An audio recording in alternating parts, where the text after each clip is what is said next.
দুনিয়ার মানুষ, হে ধোয়াদা, হে নদিয়া, হে নদিয়ার গ্রামবাসীরা, তোমরা শুনে রাখো, তুমি যদি কোনোদিন আল্লাহকে ভয় করে, রবকে ভয় করে গুনাহ থেকে চলে আসো, গুনার কাজ ছেড়ে দাও, মদ আমি খাবো না, দেখে আমার আল্লাহ, সুদ আমি খাবো না, দেখে আমার আল্লাহ, জেনা আমি করবো না, দেখে আমার আল্লাহ, দুর্নীতি করবো না, দেখে আমার আল্লাহ, গাঁজা খাবো না, দেখে আমার আল্লাহ, বিড়ি সিগারেট পান জর্দা এগুলো আমি খাবো না, দেখে আমার আল্লাহ, পাপ থেকে যখন ফিরে আসবেন আমার আল্লাহ জানিয়ে দিয়েছেন, ওয়া আম্মা মান খাফা মাকাম রাব্বিহি ওয়া নাহান নাফসা আনিল হাওয়া ফাইনাল জান্নাতা হিয়াল মাওয়া।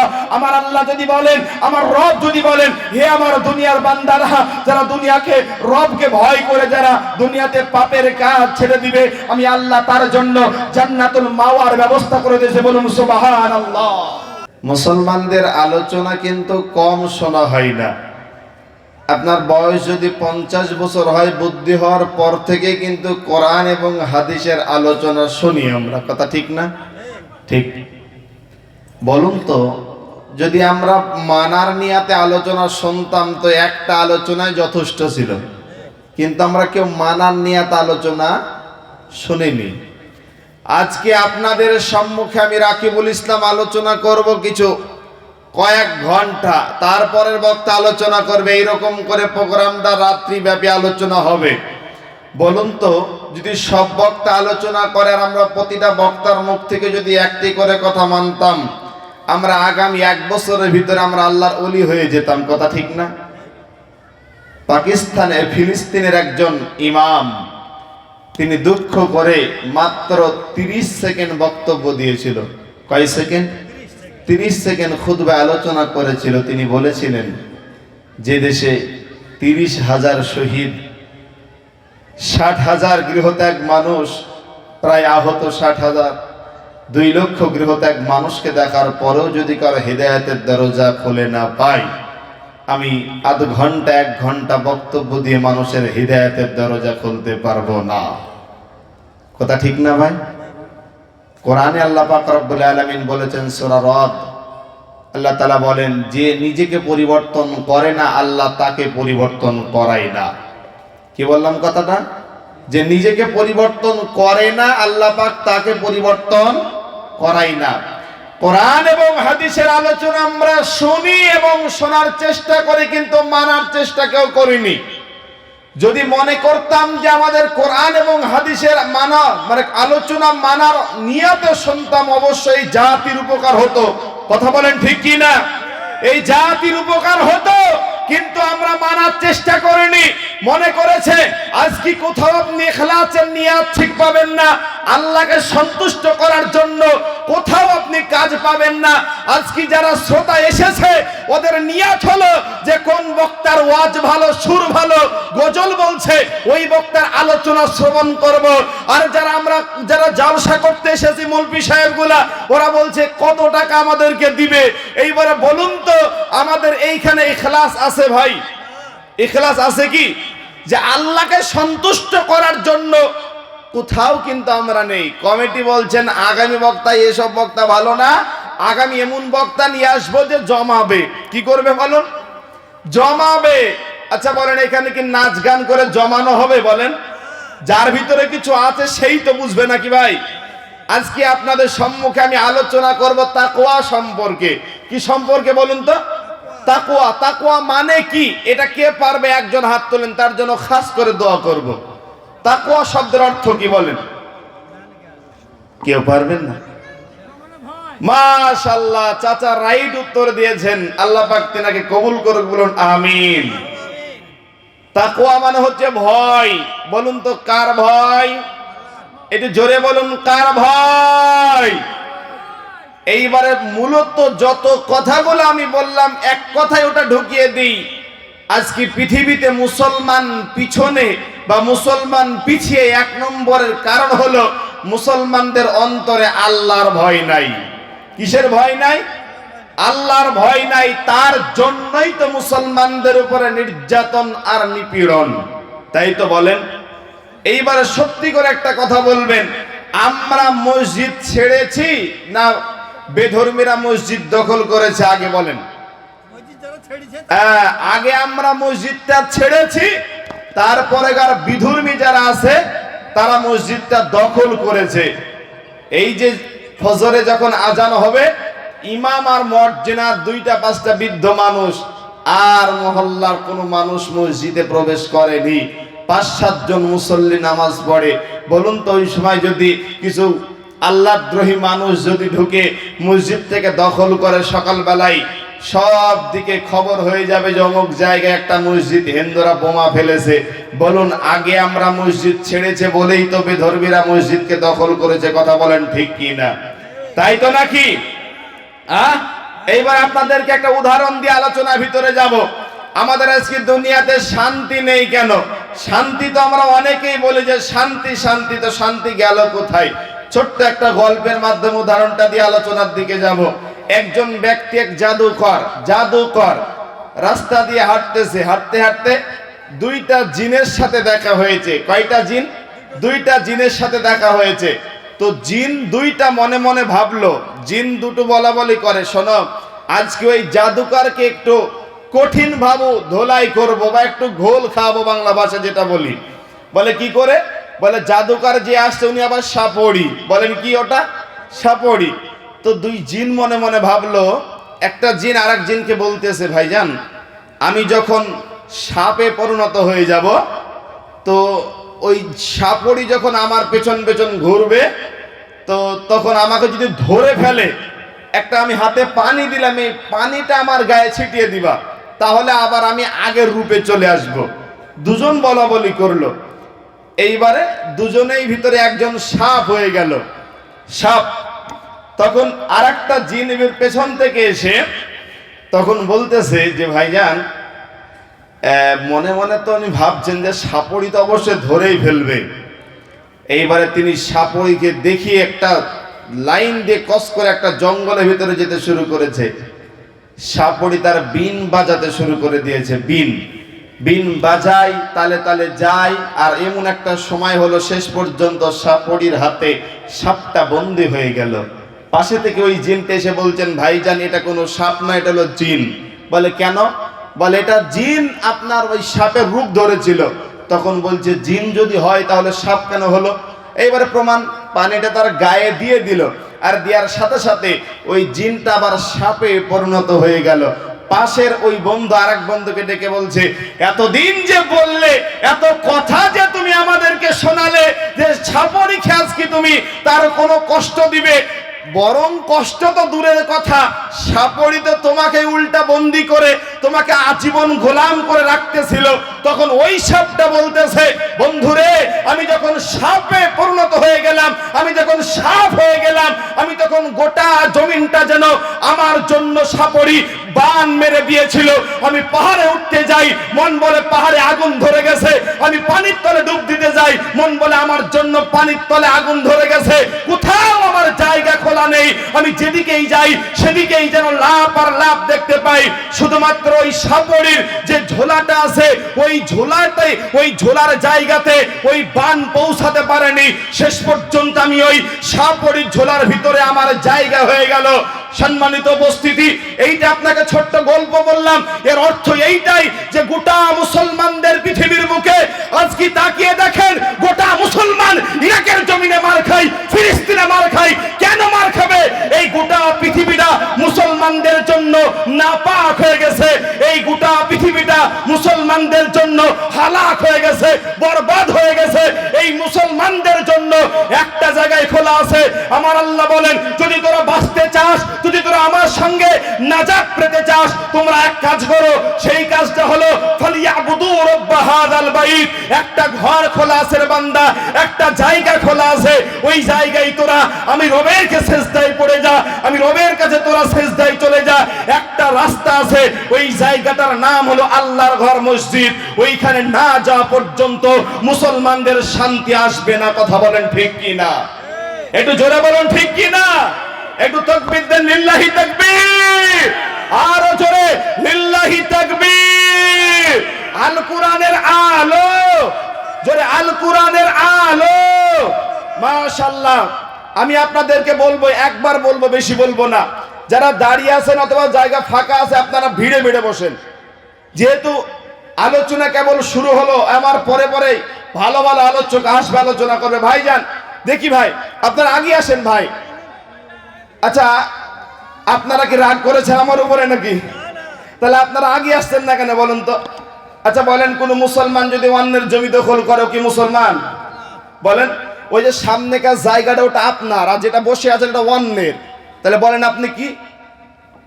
হ্যাঁ, আপনি আগে আসেন। ভাইরা দাঁড়িয়ে আছে কষ্ট করে, আপনি সুযোগ করে দেন না, একটু জোরে জোরে একটু আগে আসেন। যাই হোক, আল্লাহ রাব্বুল আলামিন যেন আমাদেরকে বুঝার তৌফিক দান করে, সকলে বলি আল্লাহুম্মা আমিন। একটু জোরে বলুন আমিন। এটা আমার আলোচনার ভিতরের দিকে যাই। আল্লাহ রাব্বুল আলামিন বলেন, ইয়া আইয়ুহাল্লাযীনা আমানুত্তাকুল্লাহ, হে ঈমানদারেরা, তোমরা যারা আল্লাহকে বিশ্বাস করো, তোমরা যারা পরকালকে বিশ্বাস করো, তোমরা যারা নবীর উপরে বিশ্বাস করেছো, তোমরা যারা কিয়ামত দিবসকে বিশ্বাস করেছো, হে ঈমানদার, তোমাদেরকে আমি আল্লাহ বলে দিলাম, হে ঈমানদারেরা তোমরা শোনো, ইয়া আইয়ুহাল্লাযীনা আমানুত্তাকুল্লাহ, তোমরা আল্লাহকে ভয় করো। কি করো বলেন? আল্লাহকে ভয় করো। হাক্কা তুকাতিহি ওয়ালা তামুতুন্না ইল্লা ওয়া আনতুম মুসলিমুন, তোমরা শুধু ভয় করার মতন ভয় করবে, আর ওই পর্যন্ত তুমি মৃত্যুবরণ করিও না যেই পর্যন্ত না তুমি পূর্ণাঙ্গ মুসলমান না হবে। এই আয়াতে আল্লাহ রাব্বুল আলামিন কি বললেন? যে তোমরা ভয় করো। বলেন, ভয় শুধু আমরা রবকে করব, না ভয় শুধু আল্লাহ পাক করতে বলেছে এটা বাস্তবায়ন করব? বলেন, বাস্তবায়ন করতে হবে না বাপ? আমাদের এই যে মৌলানা সাহেব সুন্দর একটা কথা বলেছেন, যেটা আমরা কথা যেটা বলি সেটা নিজে না আমল করে অপরকে কেন বলবো? আল্লাহ পাক কোরআনে বলেছেন এই কথাটা। তো বলার উদ্দেশ্য হলো, আল্লাহ বলেন তোমরা ওই পর্যন্ত মৃত্যুবরণ করিও না যেই পর্যন্ত না তোমরা পূর্ণাঙ্গ মুসলমান না হবে, পূর্ণাঙ্গ মুসলমান না হবে। আর আল্লাহ বলেন হাক্কা তুকাতিহি, তোমরা ভয় করার মতন ভয় করো, তাকওয়া অবলম্বন করো। তাকওয়া শব্দের অর্থ মুহাদ্দিসগণ তারা 18টা ব্যাখ্যা দিয়েছে। কয়টা ব্যাখ্যা দিয়েছে ভাইজান? 18টা ব্যাখ্যা দিয়েছে। তাকওয়া মানে কি হলো? তাকওয়ার ব্যাখ্যা হযরত উমর ইবনুল খাত্তাব, নাম শুনেছেন? উমর ইবনুল খাত্তাব নবীজির বিখ্যাত সাহাবা। হযরত উমর নবীজির সামনে একদিন আল্লাহর নবী বসে আছেন, নবীজি আমার বলছেন, উমর তোমার মর্যাদা কত মহান তুমি জানো? উমর তুমি যে রাস্তা দিয়ে হাঁটো ওই রাস্তা দিয়ে শয়তান চলে না। হে উমর, আমি যখন মেরাজে গেলাম আমি একটা ঘর দেখে আসলাম জান্নাতের ভিতরে, ওই ঘরটা কার তুমি জানো? ওই ঘরটা হলো তুমি উমরের। বলুন সুবহানাল্লাহ। নবীজি এক হাদিসে বলেছেন 10 জন সাহাবা জান্নাতে যাবে, তার মধ্যে একজন সাহাবা হলো হযরত উমর ইবনুল খাত্তাব। এই উমর ফারুক নবীজি ইন্তিকাল করার পর উমর ফারুক কিছু সাহাবার সামনে যে বলছে, হে রাসূলের সাহাবা, তোমরা আল্লাহর ভয় সম্পর্কে তুমি নসিহত করো, আল্লাহর ভয় সম্পর্কে, তাকওয়া সম্পর্কে আমাকে উমরকে কিছু নসিহত তোমরা করো। একজন সাহাবা ডেকে বলছেন, হে আমিরুল মুমিনিন, খলিফাতুল মুসলিমিন, হে উমর ইবনুল খাত্তাব, আপনি কি জানেন না রবের ভয় কাকে বলে, আল্লাহর ভয় কাকে বলে? সঙ্গে সঙ্গে উমর বললেন, ওয়াযাক্কির ফাইন্না যিকরা তানফাল মুমিনিন, উপদেশ দিলে ঈমানদারের উপকার হবে। কার উপকার হবে ভাই? তাহলে এই জলসাতে কাদের উপকার হবে? ঈমানদারের উপকার হবে। হযরত উমর বললেন, তোমরা আমাকে বলো যে তাকওয়া কাকে বলে, তাকওয়ার ব্যাখ্যা তোমরা আমাকে দাও। হঠাৎ করে একজন সাহাবা বললেন, হে আমিরুল মুমিনিন, খলিফাতুল মুসলিমিন, আপনি কি কোনোদিন দুপে রাস্তার আল দিয়ে কি হেঁটেছেন? আপনি কি কোনোদিন দুই দিকে আল, এই দিকে জমি এই দিকে জমি, মাঝে যে 1 হাত পরিমাণ আল থাকে, ওই আল দিয়ে কোনোদিন কি হেঁটেছো? ওমর বলতেছেন, জি আমি হেঁটেছি। সঙ্গে সঙ্গে একজন সাহাবা বললেন, ও আমিরুল মুমিনিন, তবে ওই রাস্তা দিয়ে যখন হাঁটার সময় দুই দিকে যদি কাঁটা জাতীয় গাছ থাকে, দুই দিকে যদি কাঁটা বৃক্ষ গাছ লাশ থাকে তুমি কি করে হাঁটবে উমার? সঙ্গে সঙ্গে বলে উঠলো হযরত উমার বলেন, হে রাসূলের সাহাবারা, আমি এমন করে আমার শরীরটাকে আটোশটো করে নিব, এমন করে আমার শরীরটাকে জড়ো করে নিব যেন কাঁটা জাতীয় বৃক্ষ যেন আমার গায়ে না লেগে যায়, কাঁটা যেন আমার গায়ে না লেগে যায়। হঠাৎ করে একজন সাহাবা ডেকে বললেন, ও আমিরুল মুমিনিন, খলিফাতুল মুসলিমিন, এইটার নাম হলো তাকওয়া। এইটার নাম কি? তাকওয়া। বলে কেমন করে? সঙ্গে সঙ্গে একজন সাহাবা বলছেন, ও আমিরুল মুমিনিন, যখন আপনি দুনিয়াতে চলবেন, যখন আপনি দুনিয়ার ভিতরে প্রবেশ করবেন, তখন আপনার সামনে সুদ চলে আসবে, আপনার সামনে জিনা ব্যভিচার চলে আসবে, আপনার সামনে হারাম জিনিস চলে আসবে। তখন বান্দা বলবে, আমাকে তো পৃথিবীর কেউ দেখে না, দেখে শুধু একজন, তিনি হলেন আল্লাহ। তিনি কে? আল্লাহ। হযরত ওমর বললেন, সাহাবারা, এটার নাম হলো তাকওয়া, এটাই হচ্ছে মূলত আল্লাহর ভয়। বলুন তো, আল্লাহর ভয় আমাদের দিলে আছে কি? কথা বলেন, আছে কি? আল্লাহর ভয় কিন্তু আমাদের দিলে নাই। বা সাহাবা রাদিয়াল্লাহু তাআলা আনহুম আজমাইন, তিনারা আল্লাহকে ভয় করেছিল, আল্লাহকে তারা যথার্থ পরিমাণে ভয় করেছিল। একজন বিখ্যাত আল্লাহ রাসূলের সাহাবা, নাম হচ্ছে আবু যার গিফারি রাদিয়াল্লাহু আনহু। নাম শুনেছেন? আবু যার গিফারি, তারা আল্লাহকে ভয় করেছিল।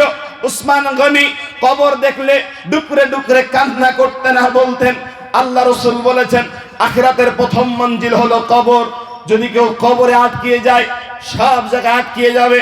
তারা কবর দেখে আল্লাহর ভয়ে কান্না করত। নবীর একজন যুবক সাহাবী, নাম হলো আব্দুল্লাহ ইবনে রাওয়াহা। নাম কি বললাম? আব্দুল্লাহ ইবনে রাওয়াহা। খুব মনোযোগ সহকারে হাদিসটা শ্রবণ করবেন। আব্দুল্লাহ ইবনে রাওয়াহা, তার বিবি আব্দুল্লাহ ইবনে রাওয়াহা আর তেনার বিবি একই ঘরের ভিতরে শুয়ে আছে। ইতিমধ্যেই ওই জায়গায় কোনো পাপের ভয় নেই। বলুন তো, স্বামী স্ত্রী এক জায়গায় থাকলে কোনো পাপের ভয় আছে কি? ভয় নেই। নবীজির হাদিসে বললেন, যদি কেউ স্বামী স্ত্রী একই জায়গায় এক জায়গায় আনন্দ ফুর্তি করে, রাসূলুল্লাহর হাদিসে এসেছে, নবীজি বলেছেন ওইটা কিয়ামতের ময়দানে নেকির খাতায় উঠে যাবে। বলুন সুবহানাল্লাহ। এইবারে দেখুন, এইবারে হযরতে আব্দুল্লাহ ইবনে রাওয়াহা রাদিয়াল্লাহু আনহু বিবির উরুর উপরে মাথা দিয়ে শুয়ে আছে, উরুর উপরে মাথা দিয়ে আছে। ইতিমধ্যেই হযরতে আব্দুল্লাহ ইবনে রাওয়াহার চোখ থেকে পানি বেয়ে বেয়ে পড়ে যায়। চোখ থেকে পানি আসছে, চোখের পানিতে তানার বিবিরও চোখ দিয়ে পানি পড়তেছে। আব্দুল্লাহ ইবনে রাওয়াহাকে ডেকে বললেন, স্বামী আমার, আপনি কিসের জন্য এইরকম করে ভয় করেন বা এরকম করে কান্না করেন কেন? উনি বলছেন, বাকাইতা ইয়া বাকাইতি, আপনি কান্না করেছেন তাই আমি কান্না করলাম। আব্দুল্লাহ ইবনে রাওয়াহা বলেন, বিবি রে, আজকে সুখময় জায়গা, যেখানে স্বামী স্ত্রীর সম্পর্ক, যেখানে কোনো পাপের কারণ নেই, আমাকে কে যেন বলেছে, কে যেন আওয়াজ দিয়েছে। আব্দুল্লাহ ইবনে রাওয়াহা আজকে বিবির মহব্বতে পড়ে, বিবির ভালোবাসা পেয়ে তুমি সেই রবের ভয়ঙ্কর জাহান্নামকে ভুলে যেও না, যে রবের ভয়ঙ্কর কবরকে তুমি ভুলে যেও না। বিবি রে, আমার সেই ভয়ঙ্কর কথাটা আমার দিলে এমন ভাবে গ্রাস করে নিয়েছে, কে যেন বলেছে, এরে আব্দুল্লাহ ইবনে রাওয়াহা, তুমি দুনিয়ার মহব্বতে তুমি তোমার রবকে ভুলে যেও না, তোমার সেই পুলসিরাতের কথা তুমি যেন ভুলে যেও না। আব্দুল্লাহ ইবনে রাওয়াহা বলেন, সেই আল্লাহর ভয়, কিয়ামতের ভয় আমি আজকে আব্দুল্লাহ ইবনে রাওয়াহাকে কাঁদিয়ে ফেলেছে। বলুন তো, সাহাবাদের ভিতরে ছিল আল্লাহর ভয়। কি বললাম কথাটা?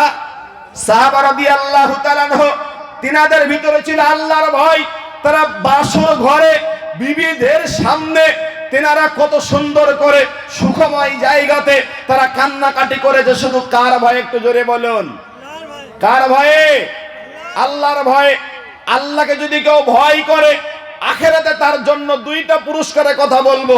কয়টা পুরস্কারের কথা বলবো আজকে? অনেক পুরস্কার আছে, তার মধ্যে দুইটা পুরস্কারের কথা বলবো, যেটা আখিরাতে আমার আল্লাহ পাক দিবেন। সেই পুরস্কারটা কি? নবীজি হাদিসের ভিতরে বলেছেন, আল্লাহ রাসূল বলেন, বুখারী শরীফ খণ্ড নম্বর 1 হাদিস নম্বর 660, হাদিসের রাবী আবু হুরায়রা রাদিয়াল্লাহু আনহু তিনি বলেন, আল্লাহর নবী সাল্লাল্লাহু আলাইহি ওয়াসাল্লাম বলেছেন, নবীজি তার সাহাবাদেরকে বললেন, হে আমার সাহাবা, তোমরা শুনে রাখো, কিয়ামতের ময়দানে যেদিন মা তার সন্তানকে চিনবে না, বাপ তার ছেলেকে পরিচয় দিবে না, কেউ আপন কেউ কারোর সাথী হবে না, ওইটার নাম হাসরের ময়দান। বলুন তো আমরা হাসরের ময়দান সম্পর্কে কিছু তথ্য শুনেছি কি শুনি নাই ভাই? হাসরের ময়দান এমন একটা কঠিন জায়গা হবে, মাথার মগজ টকবক করে ফুটতে থাকবে, মাথার মগজ ফুটবে। শুধু তাই নয়, নবীজি বলেন ওই সময়তে কোরআন বলেছে একটা দিন হবে, সূরা মারিজের ভিতরে আমার আল্লাহ বলেন একটা দিন হবে 50,000 বছরের সমপরিমাণ। কয় হাজার? 50,000 বছর সমপরিমাণ। নবীজি বলেন ওই সময় পৃথিবীর যত মানুষ আছে, পৃথিবীর যত জিন ইনসান আছে, সমস্ত জিন ইনসান গুলা নবীজির সামনে, আল্লাহর সামনে দাঁড়াতে হবে। হাদিসটা পড়েছে, নবীজি বলেছেন মান তাশাব্বাহা বিকওমিন ফাহুয়া মিনহুম। কিয়ামতের ময়দানে মানুষ যে যাকে দুনিয়াতে অনুসরণ করে চলেছে, আল্লাহ পাক রব্বুল আলামিন তাদেরকে সেই দল অনুযায়ী ডাকবে। কি বললাম কথাটা? যে যাকে দুনিয়াতে অনুসরণ করে চলেছে, আল্লাহ পাক রব্বুল আলামিন তাকে তার দলের ভিতরেই প্রবেশ করিয়ে রাখবে। নেতাবিহীন কেউ উপস্থিত হবে না, নেতা নিয়েই আল্লাহর সেই কিয়ামতের ময়দানে তারা দাঁড়াবে। এইবার একটু এখানে কথা বলিবা, আজকে বলুন তো আমরা মুসলমান নবীজিকে অনুসরণ করি না বেজাতি যারা দিন বোঝে না, ইসলাম বোঝে না, তাদের কালচার আমরা গ্রহণ করেছি? একটু জোরে বলুন, বলেন কি? আজকে ইহুদি খ্রিস্টানদের কালচার আমরা গ্রহণ করেছি, কিন্তু রাসূলুল্লাহর কালচার গ্রহণ করি নাই। উদাহরণস্বরূপ দেখবেন আপনার ছেলেটা যুবক মানুষ, এই যে যুবক ভাইরা আছে না, এরা যুবক মানুষ, চুলটার দিকে তাকিয়ে দেখবেন তো চুলটা কত সুন্দর করে কেটে। চাচা বলেন তো, এই দিকে ছেটে এই দিকে চেছে মাঝখানে যে জুতার বিরাসের মতো রেখে দিয়েছে, এটা কোন নবীর সুন্নাত? এটা কার সুন্নাত বলেন? এটা হলো কোন খেলার প্লেয়ার অথবা কোন বইয়ের বা সিনেমার সুপারস্টার, তাই তো নাকি? আজকে যুবকদের কত কথা বলতে গেলে তো অনেক সময় প্রয়োজন। বা আজকে আপনাদেরকে আমি স্পষ্ট করে বলে দিতে চাই, যে জাতি, যে মুসলমান যুবকদের হাত ধরে ইসলামটা এগিয়ে এনেছিল, নবীজির দরবারে যারা মুসলমান হয়েছিল তারা সব ছিল যুবক। আম্মার বিন ইয়াসির ছিল যুবক, মুসাব বিন উমাইর ছিল যুবক, বিলাল হাবশি ছিল যুবক। যুবকদের ইসলামে প্রতিদান অনেক আছে, কিন্তু আজকে যুবকদেরকে মসজিদে পাওয়া যায় না, যুবকদেরকে মাদ্রাসায় পাওয়া যায় না, যুবকদেরকে পাওয়া যায় কোন ঘুনাতে ফ্রি ফায়ার আর পাবজির ভিতরে। কথা বলেন ঠিক কি না? আজকে যুবকদেরকে দেখলে মনে হয় এরা কোন ইহুদি খ্রিস্টানদের এজেন্ট। আজকে মুসলমানদের ভিতরে, আজকে যুবকদের ভিতরে ইসলামের কোন কালচার নাই। মুসলমান যুবক, যে যুবকটা একটা প্যান্ট পরেছে তো 7 জায়গায় 8 জায়গায় ছেঁড়া, আমি বললাম ভাই এই প্যান্টটা কার সুন্নাত হিসাবে পড়েছো? এটা নবীর সুন্নাত নাই, এটা কোন একটা ইহুদি বেধর্মীর সুন্নাত হিসাবে আজকে যুবকরা ওই রকম করে পরিবেশন করেছে। কথা বলেন ঠিক কি না? আছে না নাই?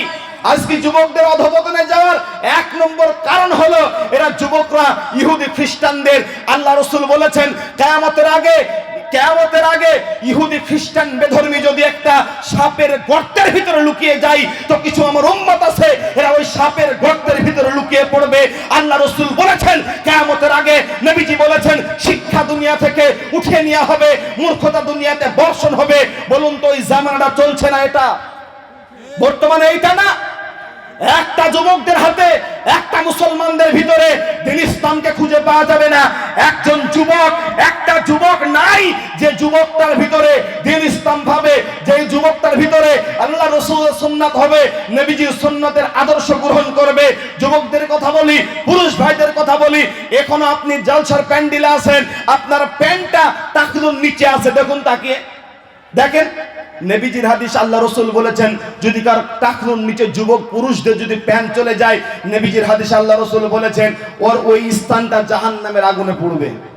আপনি এই কথা শোনার পরেও আপনার প্যান্টটা কেন কোন টাকলুর নিচে থাকলো বলেন? বলেন। আজ এই বক্তব্য যদি সব কথা বলে যান, এই কথাটা মনে রাখবেন যে ধরাদাই হালসেনাপাড়া ঈদগাহ ময়দানে জলসায় রাকিবুল ইসলাম একটা কথা বলেছিল, যদি কোনো পুরুষ মানুষের এই গুড়ালি টাকলুর নিচে যদি প্যান্ট বা কোনো লুঙ্গি চলে যায়, ওই স্থানটা জাহান্নামের আগুনে পুড়বে, জাহান্নামের আগুনে পুড়বে। ভাইজান, আপনাকে অনুরোধ করে বলবো, পা ধরে বলবো, আপনি আপনার টাকলুর প্যান্টটা অন্তত টাকলুর উপরে রাখুন। আপনি এক তো নামাজ না পড়তে পারলেও আপনার 24টা ঘন্টা গুনাহ হচ্ছে। কথা বুঝে আসলো নাকি? বা যুবকদের অধপতনের কারণ অনেক আছে। যুবকদের নিশা মদের চাইতেও একটা আসক্ত জিনিস, সেটা নাম হলো পাবজি বা ফ্রি ফায়ার। আছে না নাই? কথা বলেন, আছে না নাই? ফ্রি ফায়ার পাবজি, এরা ঘন্টার পর ঘন্টা খেলে, এরা রাত্রি দিন যাবত, এরা আজীবন, মানে বয়স যদি 16-17 বছর হয়, তো এরা 5-7 বছর ধরে এইরকম গেমের ভিতরে আসক্ত হয়ে আছে। ইহুদি খ্রিস্টানদের বেধর্মীদের নীতিকে এরা আদর্শ গ্রহণ করে নিজেদের জীবন যৌবনকে সব শেষ করে দিল। কথা বলেন ঠিক কিনা? আজকে যুবকদেরকে কাটিংয়ে শাটিংয়ে চিনা যায় না, মনে হয় যেন কোনো বেধর্মীর নীতি গ্রহণ করেছে। দেখতে পান না আপনার যুবক ছেলেটা বেধর্মীদের কোনো মূর্তি পূজার উদ্দেশ্যে, চাঁদার জন্য, আরো সব যারা ধর্ম পালন করে না, ওই বেধর্মীদের পূজাতে যে চাঁদা তুলে, পূজাতে যে অঞ্জলি দেয়, আপনার চোখে মনে হয় এটা পড়ে না। আছে না নাই? কথা বলেন, আছে না নাই? যে অধর্ম যারা, ধর্ম আমাদের ইসলাম ধর্ম যারা মানে না, শোনান একটা কথা বলি। নবীজির হাদিস আছে, আল্লাহ রাসূল বলেছেন, মান সালিমাল মুসলিমুনা মিন লিসানিহি ওয়া ইয়াদিহি। নবীজি বলেন, ওই মানুষটা সবচেয়ে ভালো। আর ইসলামের সবচেয়ে ভালো জিনিস হলো ওইটা। কোনটা? আল্লাহ রাসূলের হাদিস, নবীজি বলেছেন, যার জবান এবং যার হাত থেকে অন্য মুসলমান নিরাপদে থাকবে। সম্মানিত উপস্থিতি, আপনার গ্রামে, আপনার পাশের গ্রামে কোনো অমুসলমান ভাই আছে, যদি আপনার দ্বারাই কোনো অসন্তুষ্ট হয়, কিয়ামতের ময়দানে আপনি জালেমের কাতারে দাঁড়াবেন। কার কাতারে দাঁড়াবেন? জালেমের কাতারে দাঁড়াবেন। ওদের সাথে আপনাকে ইনসাফ করতে হবে, কিন্তু আপনি ওর ধর্মকে মানতে পারেন না। লাকুম দীনুকুম ওয়ালিয়া দীন। আপনার প্রতিবেশীর একটা আছে, হিন্দু প্রতিবেশী আছে, খেতে পায়নি, একটা বস্তা চাল গোপনে বাড়িতে দিয়ে দেন, তাকে কিছু টাকা গোপনে দিয়ে দেন। তার মেয়েটার বিবাহ লেগেছে, দিতে পারে না, গরিব মানুষ, কিছু টাকা আপনি গোপনে দান করেন। ইসলাম বললে এতে কোনো বাধা নাই। যখনই বলছে, ভাই আগামী বৃহস্পতিবার আমাদের বাড়িতে একটা পূজার উদ্দেশ্যে দাওয়াত দিলাম, আপনি আমার পূজার উদ্দেশ্যে দাওয়াতটা গ্রহণ করেন। আপনি মনে মনে বললেন, আমাদের সঙ্গে চলন বলন সবই তো আছে, অতএব এই পূজার মণ্ডপে যদি আমি না যাই, পাড়ার মানুষেরা কি বলবে, আর তিনিই বা কি আমার উপরে রাগ করবে। আপনি চলে গেলেন। নবীজির হাদিস, আল্লাহ রাসূল বললেন, তুমি সঙ্গে সঙ্গে কুফরি করলে, শিরিক করলে। আর আল্লাহ কোরআনে বলেছেন সূরা মায়েদার 72 নম্বর আয়াতে, ইন্নাহু মা ইশরিক বিল্লাহ ফাকাদ হারামাল্লাহু আলাইহিল জান্নাহ। যে ব্যক্তি আল্লাহর সাথে শিরিক করে মারা যায়, তার জন্য চিরস্থায়ী জাহান্নাম। তার জন্য কি বললাম ভাই? চিরস্থায়ী জাহান্নাম। তাহলে বর্তমান যুবকদের একটু পরিবর্তন হওয়া লাগবে কি লাগবে না? কথা বলেন। আরেকদিন এই কথা বললাম, আরেকদিন আমি একটা আলোচনায় ছিলাম বাবা, ওটার নাম হচ্ছে হুগলবেড়িয়া। ওই গ্রামে আমি যখন আলোচনা করলাম, আমি বললাম যে কোন আল্লাহর বান্দা আছে, যে কোন যুবক আছে, একজন যুবক দাড়ি রাখার ওয়াদা করবে। বলার সাথে সাথে দেখি দুইজন মানুষ সঙ্গে সঙ্গে হাত তুলে বলছেন, ভাইজান আমি দাড়ি রেখে দিব আলহামদুলিল্লাহ। আমি এখানে অনেক মানুষ আছে যে আজীবন দাড়ি কেটেছেন, মুরব্বী আছেন। একজন মানুষ বলেন দেখি আমি দাড়ি রাখবো, বলি আজকে জলসা দিলে সফল হবে, বলি দেখি কে আছেন কিনা। কোনো কথা হবে না। বলেন কেউ আছে যে বলতে পারবে যে ভাই আমি বেধর্মীদের অনুসরণ বাদ দিয়ে আল্লাহ রাসূলের আদর্শকে গ্রহণ করে আজকে থেকে আমি দাড়িদার পেঁয়াজ দিব না? এইরকম কোন আল্লাহর বান্দা আছে কি যে আজকে আপনি বলতে পারবেন যে আগামীকাল আমি বেঁচে থাকবো? এরকম কি হতে পারে? হতে পারে না। অতএব আপনাকে একটু চিন্তা ভাবনা করতে হবে। মনে ভাববেন যে আপনি যখন দাড়িতে প্যাঁচ লাগান তো আপনার গুনাহ হচ্ছে। যাক, আমি ওদিকে যাব না। কথা বলতে গেলে অনেক কথা বলতে চাইছিলাম। আল্লাহ রাসূল বলেছেন, কিয়ামতের ময়দানে যখন বান্দাদেরকে উপস্থিত করা হবে, ওই দিন আমার আল্লাহ রাব্বুল আলামিন মাঠটাকে পুড়ে তামা বানিয়ে দিবে। ওই দিন কেউ কারোর পরিচয় পাবে না, কেউ কারোর সঙ্গী হবে না। ওই দিনটা হাসরের ময়দান কত ভয়াবহ দিন হবে। কোরআন বলেছে, ওয়াতারান নাস সুকারা, মানুষগুলো মনে করবে মদ পান করার মতন মাতাল হয়ে যাবে, কিন্তু কোরআন জানিয়েছে ওরা মদ্যপান করেনি, ওরা মদ ভক্ষণ করেনি। এটা হলো আল্লাহ পাকের আযাব। এত কঠিন বিভীষিকাময় হবে সেই কিয়ামতের ময়দান, যেদিন কেউ কারোর সঙ্গে থাকবে না। কোরআন বলল, ইয়াউমা ইয়াফিরুল মারউ মিন আখি ওয়া উম্মিহি ওয়া আবি ওয়া সাহিবাতিহি ওয়া বানি। ওই দিন তার মা তার সন্তানকে ভুলে যাবে, বাপ তার সন্তানকে ভুলে যাবে, কেউ কারোর পরিচয় হবে না। কোরআন বলল, ইয়াসআলু হামিমুন হামিমা, কেউ কারোর সঙ্গে হবে না, পরিচয় হবে না। ওই দিনের নাম হলো মাহশারের ময়দান, হাসরের ময়দান। কি বললাম কথাটা? ওটার নাম কি? হাসরের ময়দান। আচ্ছা বলুন তো, কোন মা তার সন্তানকে জীবনে মেরে ফেলেছে, গলা টিপন দিয়ে হত্যা করেছে, এরকম খবর কি আপনারা শুনেছেন? কোনদিন কোনো মা তার সন্তানকে মারতে পারে না। যদিও মায়ের বুকে আল্লাহ পাক কত ভালোবাসা সৃষ্টি করে দিয়েছে। অনেক জায়গায় দেখা যায় একটি বিল্ডিং এ আগুন ধরে গেছে, মায়ের কোলে 3 দিনকার সন্তান, মা তখন কি করবে? সন্তানটাকে এইরকম করে হাতে নিয়ে জানলার ফাঁক দিয়ে ধরেছে, মা জ্বলন্ত অবস্থায় পুড়েছে, তারপরে সন্তান হাত থেকে পড়েছে, এটার নাম হলো মা। দেখতে পাবেন এই যে কিছুদিন আগে বন্যা হয়ে গেল বাংলাদেশে, অনেক জায়গায় দেখলাম সন্তানকে নান্দার উপরে নিয়েছে, মা ডুবেছে, তারপরে সন্তান মায়ের হাত থেকে পড়েছে, এইটার নাম হলো মা। এত দরদি মা। কোরআন বলেছে ওই দিন মা তার সন্তানকে পরিচয় দিবে না। যেদিন তার মা দুনিয়াতে যদি কোনো কষ্ট হয় ছেলের, মা আগে যে দৌড়ে যে সন্তানকে বলে, বাবা আমার, বেটা আমার, আমার কলিজা পর্যন্ত যদি বিক্রি করতে হয় তারপরেও আমি তোমাকে বাঁচিয়ে রাখার চেষ্টা করবে। এরকম হয় কি হয় না? কোরআন বলেছে যে ওই দিন তোমার মা তোমাকে ভুলে যাবে, ওই দিন তোমার মায়ের কোনো পরিচয় সন্তানের থাকবে না। এটার নাম হলো কিয়ামতের ময়দান, বড় কঠিন স্থান হবে ওইটা। নবীজির হাদিস, আল্লাহ রাসূল বলেছেন সমস্ত মানুষেরা ইয়া নাফসি করবে, আল্লাহ রাব্বুল আলামিনের দয়া আশাতে তারা বসে থাকবে, আমার আল্লাহ কখন দয়া করবে। নবীজি বলেন ওই সময় কেউ কারোর দিকে হবে না, কোন মানুষের ঘাম এতটা পর্যন্ত হবে, যার পাপ যত হবে তার ঘাম তত হবে। নবীজির হাদিসে বলেন কোন মানুষ গলা পর্যন্ত কেউ বা নিজের ঘামে নিজে সাঁতার কাটবে। নবীজি বলেছেন এই সময় মানুষ ছায়া খুঁজবে, কোথায় একটু আশ্রয় পাবো। দেখবেন আজকে চৈত্র মাসের সময় আমরা যারা কৃষক মানুষ আছি, যারা পাটের ভই নিতে যাই, বেলা যখন 12টা বেজে যায় আমরা একটু ছায়া খুঁজি না বা, যে কোথায় আমি বসবো, কোথায় আমার একটু আরাম হবে। ওই দিন কিয়ামতের দিন আল্লাহর আরশের ছায়া ব্যতীত কোনো ছায়া থাকবে না। কি বললাম কথাটা? আল্লাহর আরশের ছায়া ব্যতীত কোনো ছায়া থাকবে না। ওই আল্লাহর আরশের ছায়া তলে জায়গা পাবে কারা? নবীজি বলেন ওই আরশের ছায়া তলে জায়গা পাবে 7 শ্রেণীর মানুষ। কয় শ্রেণী মানুষ? একটু জোরে বলুন, কয় শ্রেণী মানুষ? 7 শ্রেণী মানুষ আল্লাহর আরশের ছায়া তলে জায়গা পাবে। 1 নম্বরে নবীজি আমার বলেন ইমামুল আদাল, ওই বিচারক, যে বিচারক ন্যায় ভাবে দুনিয়াতে বিচার করেছিল, ন্যায় পরায়ণ শাসক, কিয়ামতের ময়দানে আল্লাহর আরশের ছায়া তলে জায়গা পাবে। 2 নবীজি বলেন আল্লাহর জন্য সম্পর্ক করেছিল, আল্লাহর জন্য সম্পর্ক বন্ধ করে দিয়েছে, ওই ব্যক্তি আল্লাহর আরশের ছায়া তলে জায়গা পাবে। 3 আল্লাহ রাসূল বলেন ওই মানুষ, ওই যুবক যে ছোটকাল থেকে যৌবনকালটা আল্লাহর পথে ইবাদত করতে করতে কাটিয়ে দিয়েছিল, এই যুবক আল্লাহর আরশের ছায়া তলে জায়গা পাবে। 4 নম্বরে নবীজি বলেন ওই মানুষ, যে মানুষের কলব বা অন্তরটা সদা সর্বদাই মসজিদের সাথে লেগে থাকতো, এই মানুষটা আল্লাহর আরশের ছায়া তলে জায়গা পাবে। 5 আল্লাহ রাসূল বলেন ওই মানুষ, কোন মানুষ? কোন একজন সুন্দর রূপসী মেয়ে এসে বলছেন হে যুবক তুমি আমার সাথে জেনায় লিপ্ত হও, হে যুবক তুমি আমার সাথে পাপে লিপ্ত হও। তখন ওই যুবক বলেছিল আমি আল্লাহকে ভয় করি। তাকে? আল্লাহকে ভয় করি। আচ্ছা বলুন তো, এখন বর্তমানে আমার যুবক ভাইরা কি কথা বলতে পারবে?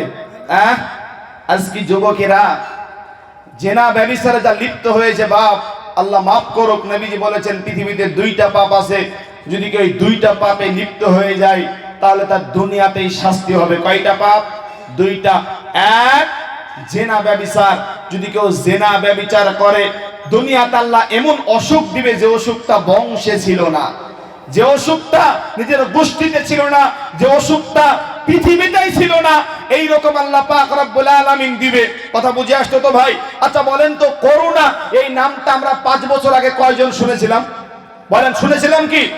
কেউ শুনেছিল না। যখন করোনা 2019 সালে হয় তখন আমরা শুনলাম যে করোনা। সত্যি করে বাস্তবতার সঙ্গে বলবেন আগামীতে 2025 অথবা 2030 এর ভিতরে কি বড় বড় অসুখ বা কোনো বড় বড় করোনার মতন ভাইরাস আসবে আমরা কেউ কি জানি? কথা বলেন জানি। তবে এই পাপ থেকে আপনাকে ফিরে আসতে হবে না, যে জেনা ব্যভিচারে আপনি লিপ্ত থাকছেন, তাহলে আপনার কিয়ামতের ময়দানে কি হবে? তো কোরআনের আল্লাহ রাসূল সাল্লাল্লাহু আলাইহি ওয়াসাল্লাম হাদিসের ভিতরে বলেন, নবীজি বলেন, এমন বংশে অসুখ ছিল না যে বংশ তোমাকে ওই নতুন করে অসুখ আল্লাহ পাক দিয়ে দিবে। এক, দুই নম্বরে পিতামাতার অবাধ্য চললে দুনিয়াতে আল্লাহ পাক গজব দিয়ে দিবে। হতে পারে তুমি যদি পিতামাতাকে একটা চড় মেরে থাকো, তোমার বাপ তোমার আব্বাকে তুমি যদি ধমক দিয়ে থাকো, তোমার বেটা তোমার হতে পারে তোমার আজ না হোক কাল না হোক তোমার এই প্রতিশোধ একদিন তুলবেই। কথা বলেন ঠিক কি না? এইরকম অনেক মানুষ নাই যে বাপ মাকে যারা ধমকে কথা বলে, আছে না? সব জায়গাতে খুব সাবধান। বাপ মা বড় দামি জিনিস ভাই। বাপ মায়ের মতন এত সুন্দর দামি জিনিসকে আপনি নষ্ট করে দিয়েন না। বলছিলাম সম্মানিত উপস্থিতি, 5 নম্বরে নবীজি বলেন, ওই যুবক আরশে আজিমের নিচে ছায়াতলে জায়গা পাবে। কোন যুবক? যে যুবককে একজন সুন্দরী রূপসী গুণবতী মহিলা এসে বলছেন, হে আল্লাহর বান্দা, তুমি আমার সাথে জেনায় লিপ্ত হও, আমার সাথে পাপে লিপ্ত হও। তখন যুবক বলেন, আমি আল্লাহকে ভয় করি, আমি রবকে ভয় করি। তখন সঙ্গে সঙ্গে ওই মানুষটাকে ছেড়ে দিয়েছে, ওই মেয়েটাকে বাদ দিয়েছে। আমার আল্লাহ ওই সম্পর্কে বলেছেন, ও আম্মা মান খাফা মাকাম রাব্বিহি ওয়া নাহান নাফসা আনিল হাওয়া ফাইনাল জান্নাতা হিয়াল মাওয়া। হে দুনিয়ার মানুষ, হে ধোঁয়াদা, হে নদিয়া, হে নদিয়ার গ্রামবাসীরা, তোমরা শুনে রাখো, তুমি যদি কোনোদিন আল্লাহকে ভয় করে রবকে ভয় করে গুনাহ থেকে চলে আসো, গুনার কাজ ছেড়ে দাও। মদ আমি খাবো না, দেখে আমার আল্লাহ। সুদ আমি খাবো না, দেখে আমার আল্লাহ। জেনা আমি করবো না, দেখে আমার আল্লাহ। দুর্নীতি করবো না, দেখে আমার আল্লাহ। গাঁজা খাবো না, দেখে আমার আল্লাহ। বিড়ি সিগারেট পান জর্দা এগুলো আমি খাবো না, দেখে আমার আল্লাহ। পাপ থেকে যখন ফিরে আসবেন আমার আল্লাহ জানিয়ে দিয়েছেন, ও আম্মা মান খাফা মাকাম রাব্বিহি ওয়া নাহান নাফসা আনিল হাওয়া ফাইনাল জান্নাতা হিয়াল মাওয়া। আমার আল্লাহ যদি বলেন, আমার রব যদি বলেন, হে আমার দুনিয়ার বান্দারা, যারা দুনিয়াকে রবকে ভয় করে যারা দুনিয়াতে পাপের কাজ ছেড়ে দিবে, আমি আল্লাহ তার জন্য জান্নাতুল মাওয়ার ব্যবস্থা করে দিয়েছে। বলুন সুবহানাল্লাহ। আচ্ছা, আরেকবার বললাম তো, আমরা একটু সকলে মিলে উঠি, একটু উঠে তো দাঁড়াই, বলেন লিল্লাহি তাকবীর। সবাই দাঁড়ান, লিল্লাহি তাকবীর। আরে সবাইকে দাঁড়াতে বললাম, আপনারা দাঁড়ান তো। লিল্লাহি তাকবীর। এবার তো গুটি আগে আসেন, সামনে আগে আসেন। সমাধান চাও যদি জীবনে মরণে, ফিরে যাও খোঁজে নাও চোখ রাখো কোরআনে, পাবাই পাবাই তুমি মুক্তির ঠিকানা, যদি মেনে নাও মনে প্রাণে। বলি লিল্লাহি তাকবীর, সুবহানাল্লাহ। আচ্ছা বাপ, আলোচনা করি, বিরক্ত হন নাকি আপনারা? মনে হচ্ছেন বিরক্ত হচ্ছেন নাকি? হ্যাঁ, আলোচনার দিকে তো এখনো যাইনি। আলহামদুলিল্লাহ, এটা আলহামদুলিল্লাহ বলবেন না বাপ? হ্যাঁ, তাহলে কিয়ামতের ময়দানে কয় প্রকার মানুষ আল্লাহর আরশে আজিমের নিচে ছায়াতলে জায়গা পাবে? 7 প্রকার। মাশাআল্লাহ। তার মধ্যে 5 নম্বর চলছে নবীজির হাদিস। রাসূলুল্লাহ কি বলেন? যে ওই যুবক, যেই যুবক কোন সুন্দরী রূপবতী গুণবতী মেয়ে এসে বলল তুমি জেনায় লিপ্ত হও, তখন যুবক বলেন আমি আল্লাহকে ভয় করি। তখন ওই মানুষটা গুনাহ থেকে ফিরে এসেছে। নবীজি বলেছেন এই যুবককে আমার আল্লাহ আরশে আজিমের নিচে ছায়াতলে জায়গা করে দিবে। কার নিচে? আরশে আজিমের নিচে ছায়াতলে জায়গা করে দিবে। নবীজি 6 নম্বরে নবীজি বলেন ওই মানুষটা আল্লাহর আরশের ছায়াতলে জায়গা পাবে যে ডান হাত দিয়ে দান করেছে, বাম হাত জানতে পারেনি। কথা বুঝে আসলো? ডান হাত দিয়ে দান করেছে, বাম হাত জানতে পারেনি। এই মানুষটাও আল্লাহর আরশের ছায়াতলে জায়গা পাবে। নবীজি 7 নম্বরে বলেন আমার বিষয় হচ্ছে তাকওয়া, আল্লাহর ভয়। বিষয়ের দিকে যাওয়ার জন্য হাদিস থেকে টানলাম। নবীজির হাদিসে বলেছেন, আল্লাহ রাসূল বলেন পৃথিবীর সবাই যখন ঘুমিয়ে যেত, পৃথিবীর মানুষ যখন ঘুমিয়ে যেত, কেউ আর জেগে নেই, সবাই ঘুমিয়ে আছে, তখন বান্দা গোপনে উঠে ওযু করত। ওযু করে রবের কাছে 2টা হাত বাড়িয়ে বলতো রব্বানা আতিনা ফিদ দুনিয়া হাসানাতাও ওয়া ফিল আখিরাতি হাসানা রব্বানা যালামনা আনফুসানা ওয়া ইল্লাম তাগফির লানা। এই রকম করে দোয়া করে বলতো, হে আমার পরওয়ারদিগার আলম, হে আমার মালিক, আমি জীবনে অনেক অন্যায় অপরাধ করেছি। হে রব, পৃথিবীর এই পাপ সম্পর্কে কেউ জানে না যে পাপ আমি করেছি। রব তুমি জানো আল্লাহ আমি কি পাপ করেছি। এইবারে বান্দা এই কথা বলে আর রবের কাছে তওবা ইস্তেগফার করে। নবীজির হাদিস আল্লাহ রাসূল বলেছেন, বান্দা যখন আল্লাহর কাছে এই রকম করে দোয়া করে আর চোখের পানিতে যখন কান্না করে, নবীজি বলেন কিয়ামতের ময়দানে ওই ব্যক্তিকে আমার আল্লাহ আরশে আজিমের নিচে ছায়াতলে জায়গা করে দিবে। বলুন সুবহানাল্লাহ। এইবারে বলুন তো, আল্লাহকে যদি আমরা ভয় করি, আখিরাতে একটা উপকার আছে, তার নাম হলো আরশে আজিমের নিচে জায়গা। কিসের নিচে জায়গা? আরশে আজিমের নিচে জায়গা, আরশের ছায়ার তলে জায়গা পাবো। বলুন তো, আমরা আরশের ছায়ার তলে জায়গা পেতে চাই তো নাকি? ইনশাআল্লাহ। জোরে বলুন ইনশাআল্লাহ। এইবারে দেখুন, আপনাকে বলি, যদি কেউ আল্লাহকে ভয় করে, দুনিয়াতে তার জন্য উপকার আছে, আখিরাতেও তার জন্য উপকার আছে। আখিরাতের উপকারটা হলো আল্লাহর আরশের ছায়া তলে জায়গা পাবে। আর আরেকটা উপকারের কথা বলে আমি দুনিয়ার কিছু উপকারের কথা বলবো। আল্লাহ রাসূল বলেছেন, কেউ যদি দুনিয়ার ভিতরে, কেউ যদি দুনিয়াতে রবকে ভয় করে চলতে পারে এবং আল্লাহকে ভয় করে কোনো গুনাহের কাজ ছেড়ে দেয়, তার জন্য উত্তম পুরস্কার এবং ডবল জান্নাত আছে। বলুন সুবহানাল্লাহ। সূরা রহমানে আমার আল্লাহ বলেছেন, যারা আল্লাহকে ভয় করে গুনার কাজ ছেড়ে দিবে, তার জন্য 2টা জান্নাত আছে। এইবারে ছোট্ট একটা উদাহরণ দিব আপনাকে, যে আল্লাহকে ভয় করে যদি কোনো গুনাহের কাজ, হারাম কাজ ছাড়তে পারেন, আপনাকে আল্লাহ দুনিয়াতে ওর বদলা দিবে, আখিরাতেও জান্নাত দিয়ে আপনাকে পুরস্কৃত করে আপনার জীবনটা ধন্য করে দিবে। উদাহরণ আপনাকে একটা দিই। মালদ্বীপ বলে আমাদের একটা জায়গা আছে, আপনারা শুনেছেন? মালদ্বীপ একটা ছোট্ট রাষ্ট্র। এই মালদ্বীপের একজন হাজী সাহেব, তিনি হজ করতে গেছেন মক্কাতে যখন হজ করতে গেছেন, মক্কাতে হজ করে যখন কিছু টাকা বেড়েছে, তো একটা গলার স্বর্ণের তার মেয়ের জন্য একটা হার কিনেছে। তো যখন সাফা মারওয়া দৌড়াদৌড়ি করতে তওয়াফ করবে বা কাবা শরীফে যখন চলতেছে, ঘোরাঘুরি করতেছে, ইতিমধ্যে হারটা যখন হারিয়ে গেছে।